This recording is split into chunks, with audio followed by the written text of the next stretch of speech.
Number 1 goosebump event, goosebump in the sense number 1 जो event जिसने shock कर दिया मुझे, वो अरशद नदीम विदाउट डाउट। जब उसने वो जैवलिन फेंका है, वो मैं लोगों को कहता हूं वो one of the greatest effort of Olympics है। क्योंकि लोग देखते हैं ओलंपिक रिकॉर्ड है, वर्ल्ड रिकॉर्ड नहीं है, बट वो वर्ल्ड रिकॉर्ड है क्योंकि उससे पहले जो 96 98 गए हैं वो डिफरेंट रूल्स डिफरेंट भाले से गए हैं।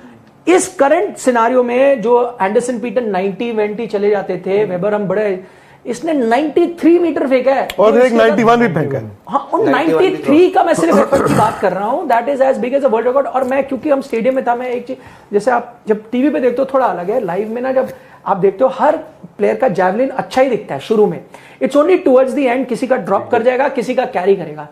इसमें पता क्या था, उसने जैवलिन फेंका है, वो अच्छा था, वो जाता ही जा रहा है, उड़ता, और लोग पता ओ ऐसे हो गए थे लोग। और वो जब गिरा, जब वो 92.97 आया, क्राउड तो पागल हो गया। अरशद नदीम, आप सोचिए अरशद नदीम, आप ठीक है किसी को वो लगे, वहां पे जो लोग बैठे होंगे कोई नहीं जानता होगा अरशद नदीम कौन है, ठीक है 90 मीटर उसने मारा हुआ है पहले, बट कोई नहीं जानता। नीरज चोपड़ा का नाम, जब नीरज चोपड़ा का नाम इंट्रोड्यूस होता है और सबसे बड़ी बात उस वक्त ना हर्डल्स चल रहा था, हर्डल्स फाइनल हो रहा था, मेरे ख्याल से लॉन्ग जंप भी चल रहा था, हाँ, लॉन्ग जंप खत्म, ठीक है, लॉन्ग जंप भी चल रहा था, सब कुछ हो रहा था वहां पे। और हम देख रहे थे ये वर्ल्ड रिकॉर्ड हो गया, फलाना ओलंपिक रिकॉर्ड हो गया, इतनी देर में देखते हैं वो अरशद नदीम आते हैं, फेंकते हैं जैवलिन, ओलंपिक रिकॉर्ड।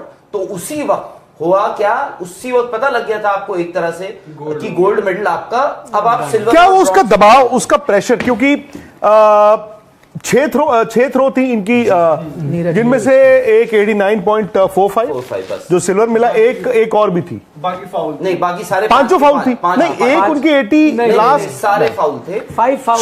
सो दूसरी में उन्होंने 89 पॉइंट सिल्वर इन्होंने अपना अश्योर कर लिया।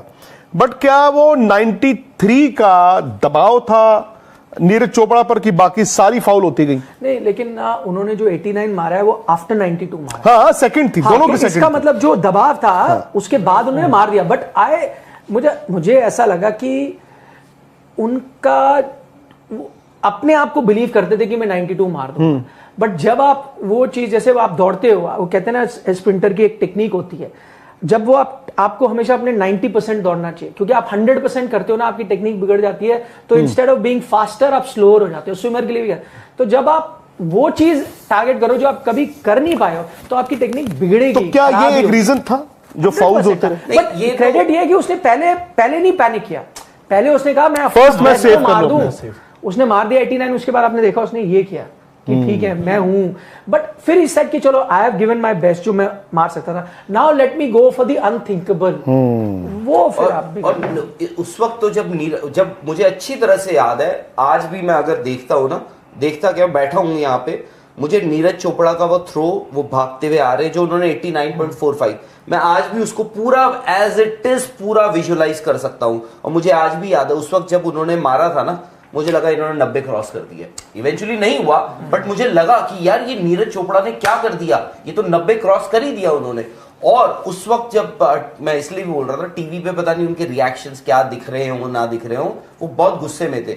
और उसमें क्या हुआ था, आप उनका एक उन्होंने हालांकि इस बात का जिक्र किया है कि बिकॉज मेरी इंजरी होती है तो मेरा 40% जो ध्यान होता है वो जब मैं रन अप ले रहा होता हूँ, अपना रनवे पे मैं भाग रहा होता हूँ, तो मेरा ना ये होता है ध्यान, मेरा बॉडी, ये वो इन सब चीजों में होता है। उस वक्त I think more than pressure, मुझे लगता है वो गुस्सा था और वो बिलीफ, जिसकी निखिल बात भी कर रहे हैं ना कि मैं कर दूंगा।